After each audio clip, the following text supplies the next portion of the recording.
வாகை தமிழ் நேயர்களுக்கு வணக்கம். தமிழ்நாட்டிலே நேற்றைய ஒரு பரபரப்பான செய்தி என்னன்னு பார்த்தீங்கன்னா, மதுரை மீனாட்சி மிஷனுடைய நிறுவனராக இருக்கக்கூடிய டாக்டர் சேதுராமனுடைய மகனாக இருக்கக்கூடியவர் ரமேஷ் சேதுராமன் என்பவர் தன்னை சமூக ஆர்வலர் என்று சொல்லிக் கொள்கிறவர் திடீரென்று நேற்று அதிரடியாக கைது செய்யப்பட்டார். அவர் ஏன் கைது செய்யப்பட்டார் அப்படிங்கிறது ஒரு பரபரப்பான செய்தியாக மாறியது. அதற்கு என்ன காரணம்னா, மீனாட்சி மிஷன் ஹாஸ்பிட்டலில் போய் மிகப்பெரிய அளவில் தகராறு பண்ணி அங்கே இருக்கக்கூடிய பொது அமைதிக்கு குந்தகம் விளைவிக்கக்கூடிய அளவிற்கு அங்கே போய் தகராறு பண்ணி ரொம்ப பேட் வேர்ட்ஸ்லாம் யூஸ் பண்ணி சாதியை பற்றிலாம் பேசி ஒரு பெரிய கலவரம் பண்ணார் அப்படிங்கிற ஒரு வழக்கின் அடிப்படையில் அவர் கைது செய்யப்பட்டார். அவர் முழுக்க பார்த்தீங்கன்னா வலதுசாரி சிந்தனை கொண்டவராக, கிட்டத்தட்ட பார்த்தீங்கன்னா அவர் வெளிப்படையாகவே பாஜகவை ஆதரிக்கக்கூடியவராக பல வீடியோக்கள்லாம் அவர் பேசியிருக்கிறார். நீங்கள் பாஜக சார்ந்தவர்கள் எல்லாருமே அவர்களோட ஒரு நெருக்கம் பாராட்டி இருக்கிறார். நீங்கள் குறிப்பாக பார்த்தீங்கன்னா அவர் மோடி ஆட்சியில் தார் பாலைவனத்தில் விவசாயம் பண்ணலாம், அந்த அளவுக்கு மோடி ஆட்சி ரொம்ப சிறப்பாக இருக்குங்கிறார். இது பாஜக காரங்களை இது வரைக்கும் சொல்லலை.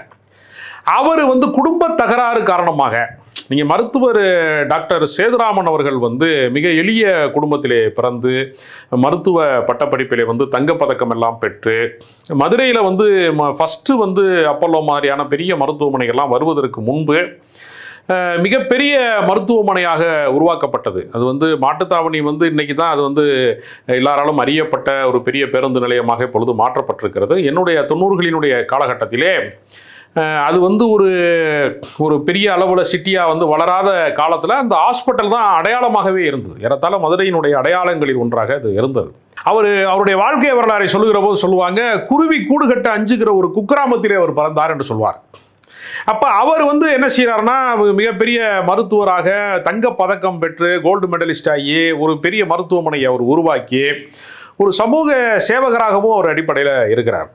நீங்கள் மிகப்பெரிய மருத்துவமனை அவர் கட்டியது மட்டுமல்ல, தமிழ் ஆர்வலர்கள் சமூக ஆர்வலர்கள் பல பேருக்கு மருத்துவமனையில் அவங்க ஃபீஸே வாங்காமல் பல பேருக்கு வைத்தியம் பார்த்துருக்காங்கங்கிறது ஒரு பெரிய அதிசயமான ஒரு விஷயம். ஏன்னா தப திரு குன்றக்குடி அடிகளார் அவர்கள் அங்குதான் சிகிச்சை பெற்றார்.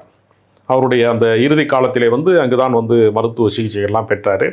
தமிழ் அறிஞராக இருக்கக்கூடிய தோ பரமசிவன் அவர்கள், அவருக்கு ஒரு பைபாஸ் சர்ஜரி ஹார்ட் சர்ஜரி பண்ணும்போது எந்த பணமும் பெற்றுக்கொள்ளாமல் அவர்கள் தமிழ் அறிஞர் என்பதற்காக மதித்தார்கள். அப்படிப்பட்ட பண்பாளர்கள் அங்கே ஒரு நகைச்சுவை மன்றம்லாம் நடத்துவாங்க மீனாட்சி மிஷன் ஹாஸ்பிட்டல். அங்கிருந்து நகைச்சுவை சொன்னவர்கள் தமிழ்நாட்டின் தலைசிறந்த பேச்சாளர்களாக பிரகாசித்தார்கள், தமிழ்நாடெங்கும் பிரகாசித்தார்கள்.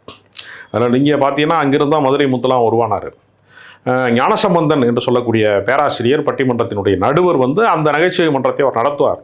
எதுக்காக இதெல்லாம் சொல்கிறேன்னா, அவங்க பல சேவைகளை செய்திருக்கிறார்கள். பல மருத்துவ முகாம்களை கிராமப்புறங்களிலெல்லாம் நடத்தியிருக்காங்க. அப்படிப்பட்ட ஒரு கௌரவமான குடும்பத்தை சேர்ந்தவர்கள் இன்றைக்கு சொத்து பிரச்சனை, அந்த அண்ணன் தம்பி பிரச்சனை, அந்த பங்காளி பிரச்சனையில் அந்த குடும்பத்தினுடைய கௌரவத்திற்கு பிரச்சனை ஏற்படுத்துகிற விதமாக தொடர்ச்சியாக அவருடைய நடவடிக்கை இருக்கிறது. இவர் மருத்துவர் கிடையாது, ரமேஷ் சேதுராமன்கிறவர் மருத்துவர் கிடையாது. குருசங்கர் தான் அங்கு ஒரு முதன்மையான மருத்துவர். அவர் பல அறக்கட்டளைகளை நிறுவி பல்வேறு மருத்துவமனைகளை நிறுவி இங்கு மட்டும் அல்லாமல் தஞ்சாவூர் போன்ற ஊர்களெல்லாம் கூட அந்த கிளைகளை பரப்பி மருத்துவ சேவை ஆற்றி வருகிறார். பல கலைஞர்கள், திரைப்பட கலைஞர்கள், தமிழ்நாட்டினுடைய புகழ்மிக்கவர்கள் பல பேருக்கு அவர் நண்பராகவும் இருக்கிறார்.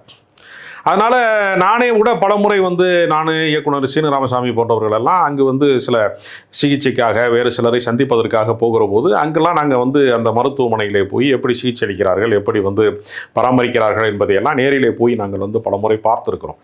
அந்த ஹாஸ்பிட்டலில் ஒரு பொது அமைதிக்கு குந்தகம் விளைவிக்கிற விதமாக ஒரு மோசமான ஒரு உள்நோக்கத்தோடு பிரச்சனை செஞ்சார் அப்படிங்கிற வழக்கில் அவர் கைது செய்யப்பட்டிருக்காரு. அவருக்கு ஆதரவாக மார்ட்டினுடைய மகன் ஜோஸ் சார்லஸ் அவர் லட்சிய ஜனநாயக கட்சி லஜாக்கா அவர் போய் பார்த்தீங்கன்னா அமைச்சர்களையெல்லாம் சந்தித்து அவரை விடுதலை செய்யணும் அப்படின்னு ஒரு கேட்கிறார். நமக்கு என்னென்னா, ஒரு பெரிய குடும்பத்திலே பிறந்தவர்கள், அவர்களுக்கு அவங்ககிட்ட இருக்கக்கூடிய அந்த தந்தையார் சேர்த்து வைத்த சொத்துக்கள் மட்டுமல்ல, கௌரவம் ஒன்று இருக்குது. அந்த குடும்பத்திற்கு என்று ஒரு கௌரவம் இருக்கிறது. அதை பாதுகாப்பதற்கு உரியவராக அவர் நடந்து கொள்ளவில்லை என்பது ஒரு பெரிய குற்றச்சாட்டாக இருக்கிறார். அதனால் அவர் தொடர்ச்சியாக நீங்கள் பார்த்தீங்கன்னா அந்த மருத்துவமனைக்கு எதிராகவே பல சோசியல் மீடியாவில் வந்து அவர் பேசுவது, அப்புறம் பார்த்தீங்கன்னா நீட் என்பது இன்னைக்கு பற்றி இந்தியா முழுக்க பற்றி எரியக்கூடிய பிரச்சனையாக இருக்கிறது. அந்த நீட் தேர்வு குறித்து மாணவர்கள் வினாத்தாள் கசிவுக்கெல்லாம் பெரிய அளவில் போராட்டம் நடத்தி கொண்டிருக்கிறார்கள். இப்போ சமீபத்தில் பார்த்தீங்கன்னா மிகப்பெரிய அளவில் இந்திய கம்யூனிஸ்ட் கட்சியினுடைய அலுவலகத்தில் பால நிலத்தில் காக்ரோச் ஜனதா பார்ட்டி மாதிரி அமைப்புகள்லாம் பெரிய அளவில் வந்து மாணவர்கள் இளைஞர்கள்லாம் திரண்டு போராடுறாங்க. இவர் என்ன செய்கிறார்னா நீட்டு வரணும்னு பேசுகிறார். முழுக்க நீங்கள் பார்த்தீங்கன்னா ஏழை எளிய மாணவர்கள் வந்து கல்வி பெறுவதற்கு அவரே இப்போ நீங்கள் நீட்டு மாதிரி ஒன்று இருந்துச்சுன்னா டாக்டர் சேதுராமனே மருத்துவராக இருக்க முடியாது. அப்போ நீங்கள் இன்னைக்கு வளர்ந்து விட்டீர்கள் என்பதற்காக நீங்கள் வந்து நீட்டை வந்து நீங்கள் வரவேற்கிறீங்க. அப்படிங்கிறப்ப சாதாரண ஏழை எளிய மாணவர்களுக்கெல்லாம் அது எதிராக இருக்கிறார். அதனால் அவருடைய கருத்துக்கள் முழுக்க முழுக்க பார்த்தீங்கன்னா பிற்போக்கான கருத்துக்கள், வலதுசாரி கருத்துக்கள், வன்முறையை தூண்டக்கூடிய கருத்துக்கள், மதவாத கருத்துக்கள், இது மாதிரியான சாதி ரீதியான பிரச்சனைகளை உருவாக்குவது என்று முழுக்க வந்து, ஏன்னா இப்பொழுது டாக்டர் சேதுராமன் அவர்கள் வந்து முதுமை காரணமாக, வயது முதிர்வு காரணமாக அவங்க வந்து பெரிய அளவில் வந்து இயங்க முடியாத ஒரு காலகட்டத்திலே இருக்கிறார். ஏனென்றால் நமக்கு தெரியும், அவர்தான் வந்து பல தலைவர்களை அழைத்து மதுரையில் அழைத்து, பல நெடுமாறனிலிருந்து டாக்டர் ராமதாஸ், திருமாவளவன், இந்த மாதிரி பல தலைவர்களை அழைத்து ஒரு சமூக நீதி கூட்டணி உருவாவதற்கு டாக்டர் சேதுராமன் அவர்கள் வந்து ஒரு காரணமாக இருந்தார். ஒரு மருத்துவராக இருக்கக்கூடியவருக்கு வந்து அந்த சமூக நல்லிணக்கத்துக்காகவும் அவர் பாடுபட்டிருக்கிறார். அவருடைய பல உரைகளை வந்து மதுரையிலே கேட்பதற்கான வாய்ப்பு பெற்றவன் என்கிற முறையில் அவருக்கு வந்து ஒரு சமூக நோக்கம் இருக்கிறது. எப்பவுமே என்னன்னா, சாதி சங்கங்களை வைத்துக்கொண்டு வன்முறையை தூண்டுவது கிடையாது.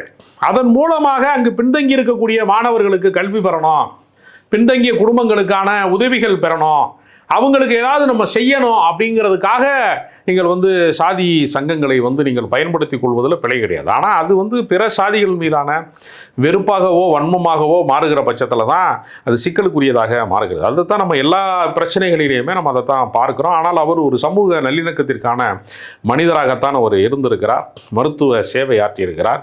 எப்பொழுதுமே நீங்கள் பார்த்தீங்கன்னா அந்த குடும்பத்தில் வந்து இந்த மாதிரியான சில ஆட்கள் வந்து உருவாகி அந்த குடும்பத்தினுடைய நற்பெயரை கெடுக்கிற விதமாக அவர் நடந்து கொள்வது, அது மாதிரியான எதிர்மறையான கருத்துக்களை பேசுவது, சமூக பிரச்சனைகளிலே வந்து ரொம்ப குந்தகமான கருத்துக்களை பேசுவது, பொம்பளுக்கிற மாதிரி பேசுறது, பிரச்சனைக்குரியவராகவே அவர் தொடர்ந்து இருந்திருக்கிறார். அவர் மீது நீண்ட காலமாகவே பல வழக்குகள், பல்வேறு புகார்கள் இருந்தும் கூட நடவடிக்கை எடுக்காமல் இந்த அரசு வந்து தாவேக்கா அரசு வந்து பதவியேற்றதற்கு பின்பு அவர் மீது ஒரு கடுமையான நடவடிக்கை எடுத்திருக்கிறார். அதுக்கு அரசியல் உள்நோக்கம் கிடையாது. அது முழுக்க முழுக்க அவர் வந்து ஒரு பொது அமைதிக்கு குந்தகம் விளைவித்தார் என்பதற்காகத்தான் அந்த வழக்கு போட்டாங்களே தவிர தனிப்பட்ட முறையில் வந்து எந்த வெறுப்பு சம்பந்தப்பட்டதும் அல்ல. அதனால் அந்த கைதை வந்து அரசியல் ஆக்குவது என்கிற விஷயத்தில் சில பேர் முயற்சி செய்கிறார். அவர் ஏதோ பெரிய சமூக ஆர்வலர், அவர் பெரிய அரசியல் வித்தகர், அவர் நாட்டுக்கு வந்து பாடுபட்டவர் அப்படிங்கிற மாதிரி சில பேர் ஒரு தோற்றத்தை உருவாக்குகிறார்கள்.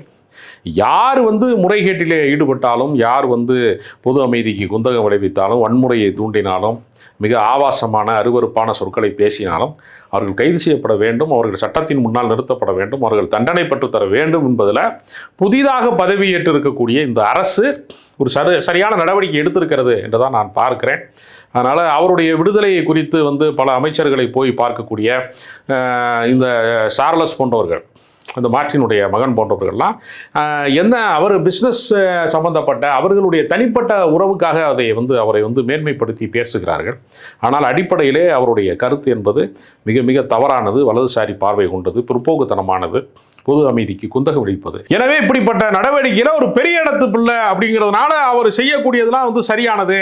அவர் வந்து பிரச்சனை பண்ணாலும் அதை வந்து நம்ம கண்டுக்க தேவையில்லை, அவர் மேலே வந்து நம்ம வந்து எந்த வழக்கும் பதிய மாட்டான், எந்த நடவடிக்கை எடுக்க மாட்டான் அப்படிங்கிறது மாதிரி இல்லாமல் யாரா இருந்தாலும் சட்டத்திற்கு முன்னால் சமம். நீ வந்து பெரிய இடத்து பிள்ளையா இருக்கலாம், நீ பெரிய வசதியானவன் வீட்டு பிள்ளையா இருக்கலாம், யாரா வேண்டுமானாலும் இருக்கலாம். ஆனால் சட்டத்தின் முன்னால் நீ வந்து நீங்க மருத்துவமனையில் ஒருவர் தகராறு செய்வது என்பது ஏற்கவே முடியாது. ஏன்னா அங்கு வந்து ஹார்ட் பேஷண்ட்ஸ் இருப்பாங்க, குழந்தைகள் இருப்பாங்க. நீங்கள் வந்து மருத்துவமனையிலே வந்து ஒருவர் வந்து பிரச்சனைக்குரியவராக மாறுவது என்பதை நம்ம ஏற்றுக்கொள்ளவே முடியாது. ஏனென்றால் ஒரு மனிதன் வந்து பல பேர் மருத்துவமனையில் சிகிச்சை பெறுவதற்கு பின்பு மருத்துவரை பார்த்து கையெடுத்து கும்பிட்டு எங்களுக்கு நீங்கள் மறுவாழ்வு தந்தீங்க, மறு ஜென்மம் எடுத்தது மாதிரி இருக்குன்னு தான் சொல்லுவாங்க. அங்கு போய் ஒருவர் வந்து வன்முறையாக நடந்து கொள்வது, ஆபாசமாக பேசுவது, பிரச்சனைக்குரியவராக நடந்து கொள்வது என்பது எந்த வகையிலும் ஏற்றுக்கொள்ள முடியாது.